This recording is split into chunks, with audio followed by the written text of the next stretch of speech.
किसी आलिम ने कह ही दिया है तो आप इस तरह करके उसका गलत मफहूम न लें। किसी कारी साहब ने, और कारी साहब को शौक कोई नहीं होता पैसे इकट्ठे करने का, वो तो कमेटी वाले कहते हैं ना इकट्ठे किए तो छुट्टी करा देनी है, इसलिए वो इकट्ठे कर लेते हैं बेचारे कई दफा स्पीकर खोल के। तो अब वो जो सुन रहा है उसका भी प्रेशर बड़ा हुआ है, कहता है साउंड ही नहीं देता पे बहन। तो बारक अल्लाहु फी अहलिका व मालिका, अल्लाह तेरे अहल में भी बरकत करे, अल्लाह तेरे माल में भी। यानी जब भी तुम्हें कोई हदिया दे तो उसके माल के लिए भी दुआ करो और उसकी औलाद के लिए भी दुआ करो। ये हुजूर ने हमें सिखाया। कर्ज एक सहाबी पे बड़ा चढ़ गया तो हजरत अब्दुल्ला इब्ने मसूद से कहने लगे कर्जा बड़ा चढ़ गया। फरमाने लगे तुम्हें वो दुआ ना सिखाऊं जो हमें नबी पाक ने सिखाई है। फरमाया अगर तुम्हारे ऊपर पहाड़ के बराबर भी कर्जा होगा तो अल्लाह तुम्हारे कर्जे का बंदोबस्त फरमा देगा। पर मसला यह है दुआएं याद करनी पड़ती हैं और पढ़नी पड़ती हैं। याद करनी पड़ती हैं और हम हैं तावीज़ पे लगे हुए कि कुछ लिख के दे दें ताकि बांध लूं। दुआ सिखाई नबी पाक ने, क्या फरमाया अल्लाहुम्मा मक्फिनी बिहलालिका अन हरामिका व अगनिनी बिफदलिका अम्मन सिवाक। फरमाया ये दुआ मांगा करो, ऐ अल्लाह मुझे किफ़ायत करने वाला रिज़्क़ अता फरमा और मुझे हराम से बचा और मुझे अपने फजल के साथ दूसरों से बेनियाज कर दे। यानी इसका सादा तर्जुमा ये है कि अल्लाह बंदों का मोहताज ना कर, मुझे अपना मोहताज। फरमाया ये दुआ पढ़ो अदाए कर्ज के लिए, अदाए कर्ज के लिए ये दुआ पढ़ो। अल्लाह तबारक व तआला पहाड़ के बराबर भी कर्जा होगा तो तुम्हें अल्लाह उससे निजात अता कर देगा। नबी पाक सल्लल्लाहु तआला अलैहि वसल्लम ने एक हदीस में गुस्से की दुआ भी बताई है। वैसे मेरे ख्याल में लोगों को गुस्सा नहीं आता, आजकल गुस्सा नहीं आता, लोगों में तकब्बुर आ गया है। अपने से छोटे पे गुस्सा आता है, अपने से तगड़े पे क्यों नहीं आता। जिस आदमी ने गली पे खैरात मांगने वाले पे गुस्सा किया वो एसएचओ साहब पे क्यों नहीं करता। गुस्सा तो गुस्सा है ना, सब पे होना चाहिए, लेकिन बड़ा समझदार गुस्सा है। गरीब आदमी को देख के गुस्सा आता है, अमीर आता है तो गुस्सा निकल जाता है। तो मैं तो कहता हूं लोगों को गुस्सा, अगर तुझे गुस्सा आता है तो मार दीवार के साथ टक्कर तेरे गुस्से की समझ आए। ये किस किस्म का गुस्सा है जो गरीब पे ही हाथ उठा रहा है तू। खुदा रहा ख्याल फरमा, गरीबों के हक में बड़ा गुस्सा, मजबूरों के हक में बड़ा गुस्सा, मातहतों पर। और अगर चौधरी साहब आ जाए तो चौधरी साहब आ जाए तो फिर बहाना बना लेते, कहते गुस्सा तो मैंने बड़ा आया सी, फिर मैं क्या मेरे घर आया है, फिर बहाना बना लिया। ऐसे नहीं करो। नबी पाक सल्लल्लाहु अलैहि वसल्लम ने दुआ सिखाई बुखारी में, फरमाया जब गुस्सा आए तो पढ़ा करो आऊज़ु बिल्लाहि मिनश शैतान। आती है ना दुआ माशाल्लाह, आऊज़ु बिल्लाहि मिनश शैतान। जब गुस्सा आए तो ये वाली दुआ पढ़ लिया करो। नबी पाक अलैहिस्सलातु वस्सलाम ने इरशाद फरमाया कि जब तुम्हारे भाई को छींक आए ना तो छींक आने वाले को कहना चाहिए अल्हम्दुलिल्लाह। छींक आए उसने क्या कहना है, याद हो जाएगा क्या कहना है, अल्हम्दुलिल्लाह। और जो सुने उसने कहना यरहमुकल्लाह। क्या कहना है, यरहमुकल्लाह, अल्लाह तुझ पे रहम करे। ये पढ़ना है उसने। हजरत अब्दुल्ला बिन मुबारक रहमतुल्लाह तआला अलैह ना दरिया के किनारे खड़े थे, कश्ती से उतरे थे अभी और वहीं खड़े थे। तो एक आदमी, दो चार लोग कश्ती में किनारे से आपके पास से गुजरे तो एक को छींक आई, उसने कहा अल्हम्दुलिल्लाह। अब सुन्नत है कि जवाब दो यरहमुकल्लाह, अल्लाह तेरे ऊपर रहम फरमा, जवाब देना था। लेकिन वो कश्ती तेजी से गुजर गई। हजरत अब्दुल्ला बिन मुबारक रहमतुल्लाह तआला अलैह ने मल्लाह को बुलाया, फरमाने लगे उस कश्ती का पीछा करना है। वो कहने लगा सवारियां बैठेंगी तो जाऊंगा। उस जमाने में जो पूरी कश्ती का एक साइड का किराया था वो 5 दिनार था। फरमाने लगे तू ना इस तरह कर, स्पेशल मुझे ले जा बिठा के। क्या लेगा, उसने कहा 20 दिनार लूंगा। फरमाया 20 ही दूंगा। उस कश्ती का पीछा किया और जिस आदमी को छींक आई थी ना उससे जाके यरहमुकल्लाह कहा। उसने जवाब में जज़ाकल्लाह कहा। तो आप फरमाने लगे मेरा काम हो गया, वापस चल। मल्लाह दुनियादार था, वो सोचने लगा, पहले तो उसने सोचा मेरा क्या है, 20 दिनार तो उनके गए हैं। लेकिन जब उतरने लगे ना तो 20 दिनार दिए या 20 दिरहम दिए। तो वो कहने लगा हजरत जी सिर्फ एक लफ्ज कहने के लिए आपने इतना पैसा खर्च कर दिया। फरमाया लफ्ज कहने के लिए नहीं, अपने मुस्तफ़ा की सुन्नत अदा करने के लिए, अपने नबी पाक अलैहिस्सलाम की सुन्नत अदा करने के लिए। यरहमुकल्लाह, अल्लाह तेरे ऊपर रहमत करे। किस तरह का खूबसूरत अंदाज सिखाया। देखिए एक हदीस तिरमिज़ी शरीफ में नबी पाक सल्लल्लाहु अलैहि वसल्लम ने फरमाया किसी बीमार को देख के या किसी मुसीबत में मुब्तला आदमी को देख के तुम ये दुआ पढ़ लो, तुम्हें कभी वो मुसीबत नहीं आएगी। कैसी खूबसूरत दुआ है। किसी मुसीबत ज़दा को बीमार को देख के पढ़ो, तुम्हें कभी वो मुसीबत अल्हम्दुलिल्लाहिल्लज़ी आफ़ानी मिम्मा इब्तलाका बिही व फ़द्दलनी अला कसीरिन मिम्मन खलक़ तफ़दीला। अल्लाह ताला का शुक्र है जिसने मुझे इस मुसीबत से आफियत दी और इस बेचारे को या तुझे अल्लाह ने मुब्तला किया और अल्लाह ने मुझे अपनी बहुत सारी मखलूक पे फजीलत दी है, यानी अल्लाह ने मुझे बड़ा अच्छा रखा हुआ है। यार मैं तो अल्हम्दुलिल्लाह बड़ा अच्छा हूँ, देखो बेचारा। यानी ये दुआ भी है और अपने ऊपर शुक्र अदा करने का एक आला हजरत फाजिल बरेलवी रहमतुल्लाह ताला अलैह को ना गले के अंदर छोटी छोटी 2 फिंसियां निकल आई। तो उस जमाने में ताउन का मर्ज फैला हुआ था। एक बड़े काबिल हकीम को लाया गया, उन्होंने चेक करके कहा आपको तो ताउन हो गया है। फरमान लगे चल दौड़ जा, मुझे ताउन नहीं। उसने कहा जनाब ये गले पे बना हुआ है और सबको पता है आजकल फैला हुआ। फरमाया सबको हो सकता है, मुझे नहीं हो सकता। क्यों? फरमाने लगे एक बंदे को ताउन हुआ था तो मैंने उसे देख के वो दुआ पढ़ ली थी जो नबी पाक ने बताई है, लिहाजा हुजूर का फरमान है तो मुझे हर बीमारी आ सकती है पर यह बीमारी आ सकती। वो शख्स कहने लगा जी मुंह में भी गिल्टियां चली गई, खोल नहीं रहा, क्या होगा? आला हजरत ने काली मिर्च मंगवाई, उसे पीस के जुबान के नीचे रखा तो सारी बीमारी दूर हो गई।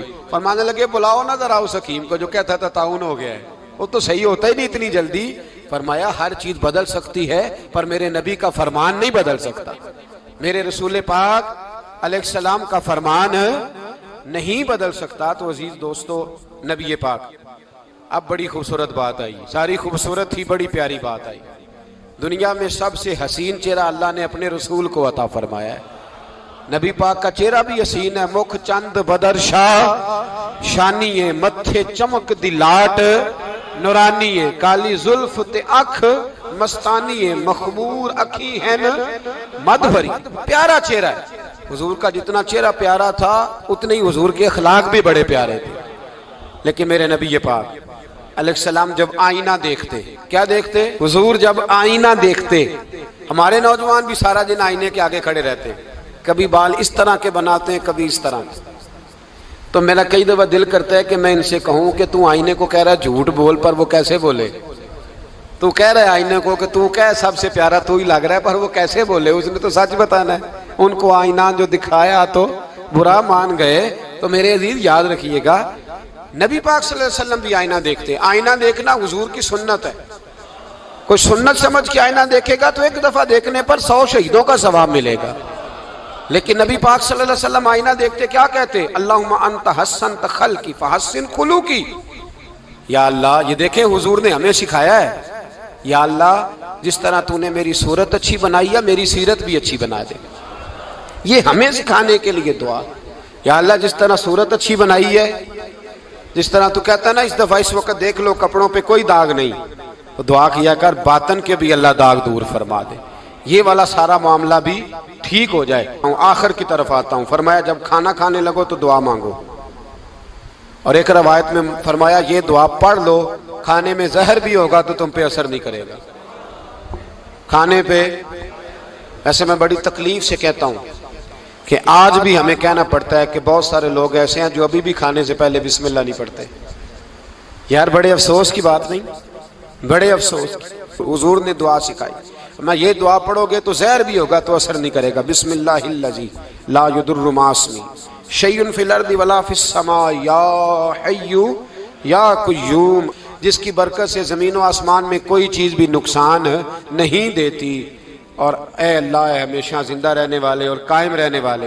ये नबी पाक और एक हदीस में और भी दुआ आई है। बिस्मिल्लाह शरीफ तो खैर बुखारी में मौजूद है, मुस्लिम में मौजूद है। बिस्मिल्लाह वाला बरकतिल्लाह भी एक हदीस में नबी पाक सल्लल्लाहु अलैहि वसल्लम ने इरशाद फरमाया। और जब खाना खा चुके फिर कहा दुआ मांगो, अल्हम्दुलिल्लाहिल्लज़ी अतअमना व सकाना व जअलना मिनल मुस्लिमीन। अल्लाह ताला का शुक्र है जिसने हमें खिलाया भी, पिलाया भी और मुसलमान भी बनाया। हजरत मिर्जा मजहर जाने जाना फरमाते हैं कि बारिश हुई थी ताजी ताजी, दिल्ली में ताजी ताजी बारिश हुई थी। एक बाबा लकड़ी के जूते पहने खड़ा हूं, अल्लाहू अल्लाहू अल्लाहू, असी किसी दे कुछ भी नहीं लगते, ना कोई साडा दर्दी। बाबा मस्त होके जा रहा, अल्लाहू अल्लाहू करता जा रहा। एक तवाइफ अपने कोठे से उतर के तो सीढ़ियों पे बैठी थी, साथ उसका यार भी बैठा था। बाबा अपनी मस्ती में जा रहा है तो बाबा जी के पैरों से कुछ मिट्टी उड़ी तो उस औरत के कपड़ों पे पड़ गई। परवाह ही नहीं, बुजुर्ग गुजर रहे। वो यार उसका दौड़ा हुआ आया, उसने आकर थप्पड़ मारा। का ख्याल नहीं सारे उसके कपड़े आलूदा कर दिए, तू किधर, तेरा दिमाग नहीं ठीक। बाबे ने नजर उठाई, का बेटे मैंने देखा नहीं, चल अल्लाह तेरा भला करे, तूने बदला ले लिया। बाबा जी चुप करके, वइज़ा ख़ातबहुमुल जाहिलून क़ालू सलामा, चुप करके गुजर गए। ठंड का मौसम था, बारिश ताजा हुई थी, हलवाई दूध काढ़ रहा था, उसने बिठाया बाबा जी को फट्टे पे, प्याला पकड़ा, दौड़ के आगे बढ़ा। बुजुर्ग आ गए, आइए बैठिए। दूध का गरम गरम प्याला शक्कर डाल के दिया। बाबा जी ने दूध पिया, फिर नजर झुकी, फिर रंग बदला। कहने लगे मालिक तू कितना बेनियाज है, कहीं थप्पड़ मरवाता है, कहीं दूध पिलाता है। तेरी बेनियाजी है ना, उधर थप्पड़ मरवाया, यहाँ दूध पिलाया, तू ही जानता है तेरे रंग क्या है। अभी बाबा वहीं बैठा था, दौड़े आए, पीछे से लोग, शोर हुआ। बाबे को दबोच के वहां ले गए जहां उस नौजवान ने थप्पड़ मारा था। कहा तू अल्लाह का बंदा है, अल्लाह के बंदे बद्दुआ तो नहीं देते। हुआ क्या? कहा तूने बद्दुआ दी है? कहा नहीं दी, बात बताओ।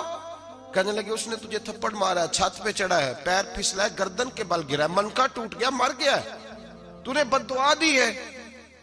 बाबा जी कहने लगे यार मैंने तो दूसरा लफ्ज भी नहीं कहा, भला हो कह के गुजरा हूं, मैंने नहीं बद्दुआ दी। कहा तूने दी है तभी तो मर गया। कहा नहीं दी। कहा बाबा तू बुजुर्ग आदमी है, सच बोल। तो बाबा जी कहने लगे सच सुनो। फिर मैं आ रहा था, मेरे पैरों से मिट्टी उड़ी, इसके यार के कपड़ों पे पड़ी, इसे बुरा लगा, इसने मुझे मारा। जब इसने मुझे मारा तो मैं कोई लवारस तो नहीं था, जब इसने मुझे मारा तो मैं कोई लवारस तो नहीं था। मुझे दुश्मनों न छेड़ो, मेरा है कोई जहां में, मैं अभी पुकार लूंगा, नहीं दूर है मदीना। इसने मुझे मारा तो मैं कोई लवारस था कि मेरा बदला कोई ना लेता। इसने मुझे मारा है तो मेरे यार को बुरा लगा तो उसने इसे मार दिया है, मेरी तो गलती कोई नहीं, यारों यारों का झगड़ा है, ये तो दोस्तों का झगड़ा है, ये तो यारों का झगड़ा है, कोई गलती नहीं मेरी, कोई गलती नहीं। खश खश जिन्ना कदर नहीं मेरा, ये मेरे साहब नू वडियाइयां, मैं ते गलियां दा रूड़ा कूड़ा, मैं गलियां दा रूड़ा कूड़ा, मैनू महल चढ़ाया है साइया, मैनू महल चढ़ाया है साइया। फरमाया इसने मुझे लवारस समझा था कि थप्पड़ मार के गुजर जाए, मेरा को पूछेगा ही नहीं। मेरे रसूल पाक अलैहिस्सलाम के बारे में रब फरमाते हैं अभी मैं तो तेरे होते हुए काफिर को सजा नहीं देता कि तू मौजूद है। याद रखें, हजरत फुज़ैल बिन अय्याज फरमाते हैं एक जवान था, मस्जिद में आया, लोगों से कहने लगा रोटी खिलाओ, किसी ने तवज्जो ना की। उसने कहा मैं रब रब बताने वाला हूं, मेरी तरफ देखो तो सही। किसी शख्स ने ख्याल ही ना किया। फिर उसने कहा यार थोड़ा सोचो, नमाजियों से कहा, अहले इलाका से कहा, उन्होंने तेरी तरह के बड़े दरवेश देखे। मस्जिद के मेहराब में वो रब करीम का बंदा इंतकाल कर गया। जब फौत हो गया ना, लोगों का मिजाज है, बीमार को दवाई नहीं देते, जनाजे पे वक्त पे पहुंच जाते। जब कोई गिर रहा होता है तो सहारा कोई नहीं देता, जब कोई गिर जाता है, टांग टूट जाती है तो तीमारदारी को जमाना पहुंच जाता है। और बुजुर्ग वो नौजवान अल्लाह का नेक बंदा मस्जिद के मेहराब में फौत हो गया। हजरत फज़ैल इब्न अय्याज कहते हैं इमाम साहब ने ऐलान किया चंदा दो, कोई लावारस फौत हो गया, कफन देना। चंदा इकट्ठा हुआ, कफन खरीदा, जनाजा पड़ा, इशा के बाद दफन करके आए। फजर की नमाज के लिए जब इमाम और मुअज्जिन मस्जिद में आए तो चीखे मारने लगे, तड़पने लगे, दूर दूर तक आवाजें फैल गई, दुनिया दौड़ी आई। क्या हुआ? कहने लगे वो जो तुमने कफन पहनाया था वो यहां पड़ा हुआ है, और देखो कफन पे तहरीर लिखी है। तहरीर क्या है? अर्श के मालिक ने फरमाया मेरे दोस्त ने रोटी मांगी, तुमने दी नहीं, उसने तुम्हें मेरे करीब करने के लिए अपनी तरफ तवज्जो कराई, तुमने की नहीं, और मेरा यार तुम्हारे कफन का मोहताज था, संभाल के रखो अपना कफन, मैंने उसे जन्नत का लिबास अता फरमा दिया, संभाल के रखो। ये कोई लावारिसों का टोला है? याद रखें जो वारिस वाले हैं, वारिस वाले उनका रंग और है, जो मानने वाले हैं उनका मिजाज और है। अपनी जिंदगी लावारिसों की तरह Twinkle, twinkle, little star, How I wonder what you are, up above the world so high, like a diamond in the sky. Twinkle, twinkle, little star, how I wonder what you are, up above the world so high, like a diamond. Twinkle, twinkle.